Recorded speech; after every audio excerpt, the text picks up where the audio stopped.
오늘 나눌 말씀은 민수기 17장 10절 한 절 말씀 읽고 우리 말씀 살펴보겠습니다. 민수기 17장 10절입니다. 민수기 17장 10절 우리 한 목소리로 읽겠습니다. 여호와께서 또 모세에게 이르시되 아론의 지팡이는 증거궤 앞으로 도로 가져다가 거기 간직하여 반역한 자에 대한 표징이 되게 하여 그들로 내게 대한 원망을 그치고 죽지 않게 할지니라. 아멘. 모세와 아론에 대하여 반기를 들었던 고라 일당들이 죽자 다음날 이스라엘 온 회중은 모여 모세와 아론을 원망하고 두 사람을 치려고 했습니다. 이것은 이스라엘 온 회중이 고라 일당들을 동정해서 하는 일이 아니라고 했죠. 자신들의 안위 때문에 하는 일입니다. 불안하고 두려운 겁니다. 고라 일당들의 일에 동조했던 자신들도 고라 일당이 당한 일과 같은 일을 당할까봐 무서운 겁니다. 그래서 그 불안과 두려움의 원인인 모세와 아론을 원망하며 죽이려고 드는 거죠. 그러니까 이들 또한 하나님의 주권을 인정하지 않고 자신의 생각과 판단이 옳다고 주장했던 고라 일당들과 크게 다르지 않은 존재들인 겁니다. 그래서 하나님은 그들을 순식간에 멸하겠다 하십니다. 그들이 한 일은 하나님을 멸시하며 하나님 없는 삶을 원한다고 주장한 것과 같은 것이기 때문이죠. 이에 모세와 아론이 하나님 앞에 엎드렸습니다. 하나님의 은혜와 긍휼을 구한 거죠. 그러자 하나님은 아론으로 하여금 향로를 들고 연병으로 죽어가는 이스라엘 온 회중 가운데로 들어가게 하십니다. 그러자 연병이 그쳤습니다. 하나님의 심판이 지나간 겁니다. 이런 모세와 아론의 모습이 중보자 되시는 예수 그리스도를 예표하는 것이다 라고 설명드렸던 것 기억하실 겁니다.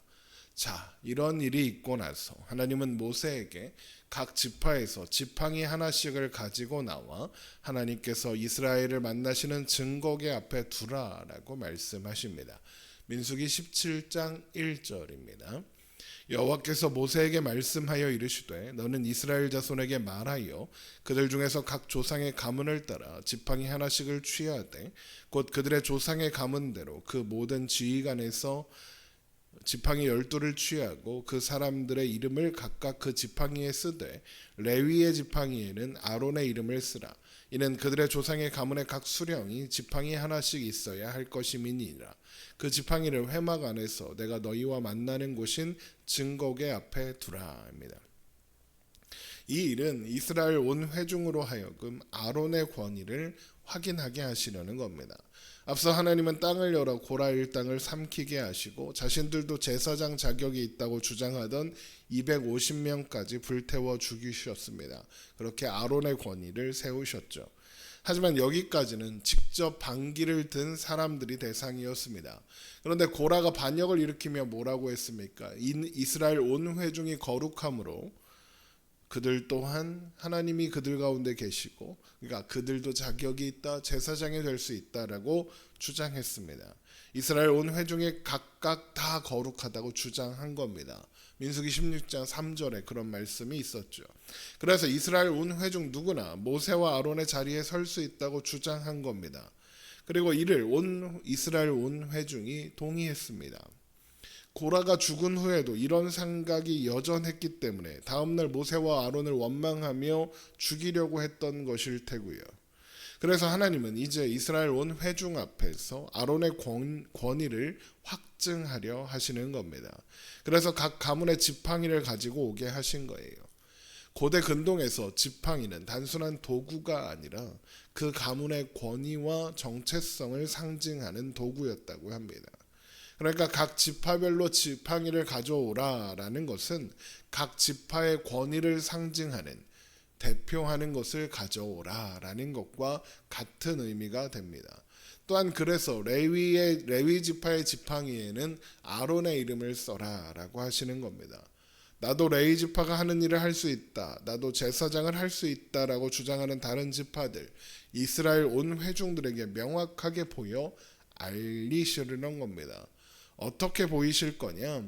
하나님께서 택하신 자의 지팡이에서 싹이 자라나게 하심으로써 보이실 겁니다. 민수기 17장 5절입니다. 내가 택한 자의 지팡이에는 싹이 나리니 이것으로 이스라엘 자손이 너희에게 대하여 원망하는 말을 내 앞에서 그치게 하리라. 이스라엘 온 회중도 우리가 다 거룩하다, 우리도 다 하나님의 백성이다, 그러니 자격이 있다라고 주장했습니다. 그러나 하나님의 대답은 내가 택한 자입니다. 자격의 문제가 아니라는 겁니다. 선택의 문제라는 거죠. 하나님은 아론이 자격이 있어서 제사장으로 세우신 것이 아니다 이 말입니다. 그저 그를 택하셨을 뿐입니다. 하나님께서 택하신 일에 이의를 제기하지 말라는 겁니다. 하나님의 선택에 우리가 이해할 수 있는 근거나 자격이 있어야 합니까? 없습니다. 로마서 9장을 보면 하나님의 택하심에 대하여 이런 말씀이 나옵니다. 로마서 9장 18절 우리 한번 찾아보겠습니다. 로마서 9장 18절 로마서 9장 18절입니다. 로마서 9장 18절 그런즉 하나님께서 하고자 하시는 자를 긍휼히 여기시고 하고자 하시는 자를 완악하게 하시느니라. 혹 내가 내게 말하기를 그러면 하나님이 어찌하여 허물하시느냐 누가 그 뜻을 대적하느냐 하리니. 하나님의 선택에 모든 것이 달려 있다면, 그래서 완악한 자가 완악해진 거라면 하나님께서 완악한 자를 허물하시면 안 된다라고 주장하는 겁니다. 이에 대하여 바울은 이렇게 대답합니다. 이어지는 로마서 9장 20절입니다. 이 사람아 내가 누구에게 감히 하나님께 반문하느냐 지음을 받은 물건이 지은 자에게 어찌 나를 이같이 만들었느냐 말하겠느냐. 토기장이가 진흙 한 덩이를 하나는 귀히 쓸 그릇을 하나는 천이 쓸 그릇을 만들 권한이 없느냐. 만일 하나님이 그의 진노를 보이시고 그의 능력을 알게 하고자 하사 멸하기로 준비된 진노의 그릇을 오래 참으심으로 관용하시고 또한 영광 받기로 예비하신 바 긍휼의 그릇에 대하여 그 영광의 풍성함을 알게 하고자 하셨을지라도 무슨 말을 하리요. 결국 무슨 말입니까? 하나님의 선택 앞에서 인간이 할 말이 있냐라는 겁니다. 없다는 거죠. 이해할 수 없고 납득할 수 없어도 언제나 하나님의 뜻이 옳음을 믿고 하나님께 영광과 경배를 돌려야 한다는 겁니다. 우리는 그저 진흙 같은 존재이고 하나님은 그 진흙으로 원하시는 의도대로 하실 주권과 능력이 있으시다는 겁니다. 그런 하나님의 주권을 인정하고 받아들이는 것이 우리의 올바른 태도다라는 거죠. 그래서 민수기 17장 5절에 이것으로 이스라엘 자손이 너희에게 대하여 원망하는 말을 내 앞에서 그치게 하리라 라고 말씀하시는 겁니다. 하나님의 선택과 하나님의 주권을 보이사 더 이상 그들이 이의를 제기하지 못하게 만드시겠다라는 겁니다. 그러나 이것은 원망을 그치지 않은 이스라엘에 대한 강압적인 폭력이 아니죠. 설득입니다. 왜냐하면 이제 일어나는 일이 마른 지팡이에 우미 돋고 순이 나고 꽃이 피어 살구 열매가 열리는 일이었기 때문에 그렇습니다. 민수기 17장 6절입니다.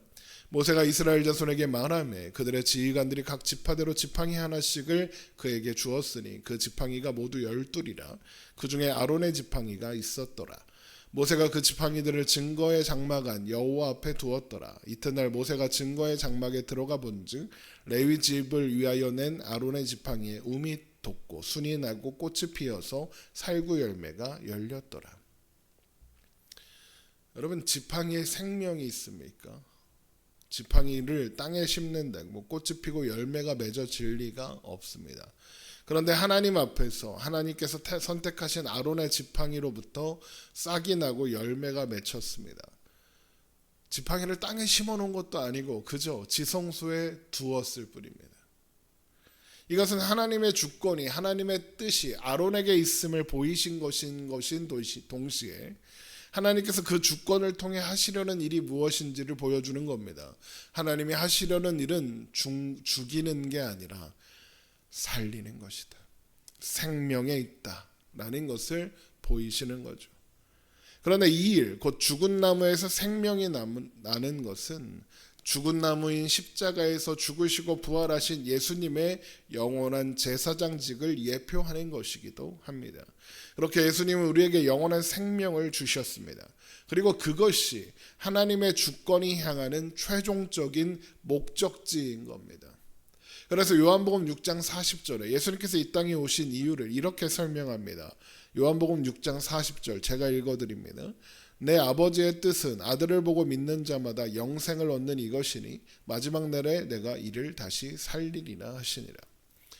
우리에게 영원한 생명을 주시는 것, 이것이 하나님의 주권, 하나님의 뜻이 향하는 곳이다라는 겁니다. 고라가 저항하고 이스라엘 온 회중이 저항했던, 그리고 우리가 저항했던 그 하나님의 주권이 향하는 곳이 우리를 살리려는 뜻 가운데 있다는 겁니다. 다음날 모세는 하나님의 증거궤 앞에 놓였던 지팡이를 모두 이스라엘 온 회중에게 보임으로써 하나님의 뜻이 무엇인지 명확하게 보여 알게 합니다. 민수기 17장 9절입니다. 모세가 그 지팡이 전부를 여호와 앞에서 이스라엘 모든 자손에게로 가져오매 그들이 보고 각각 자기 지팡이를 집어들었더라. 그렇게 이스라엘 온 회중으로 하여금 더 이상 다른 말을 할 수 없게 하신 겁니다. 이 일이 있고 나서 하나님은 아론의 지팡이를 증거궤 안에 간직하여 이 일의 표징으로 삼으라고, 하나님의 주권을 기억하고 신뢰하는 그 앞에 순종하게 하는 그 기억의 징표로 삼으라고 하시는 겁니다. 민수기 17장 10절입니다. 여호와께서 또 모세에게 이르시되 아론의 지팡이는 증거궤 앞으로 도로 가져다가 거기 간직하여 반역한 자에 대한 표징이 되게 하여 그들로 내게 대한 원망을 그치고 죽지 않게 할지니라. 원망을 그치고 죽지 않게 할지니라. 하나님의 뜻, 하나님의 주권이 향하는 곳은 죽지 않는 것, 생명을 주시는 것에 있다라는 것을 아론의 지팡이를 증거궤 안에 보관하심으로써 언약의 표징으로, 기억의 표징으로 삼게 하신 겁니다. 그렇게 모세는 아론의 지팡이를 증거궤 안에 두어 보관합니다. 민수기 17장 11절입니다.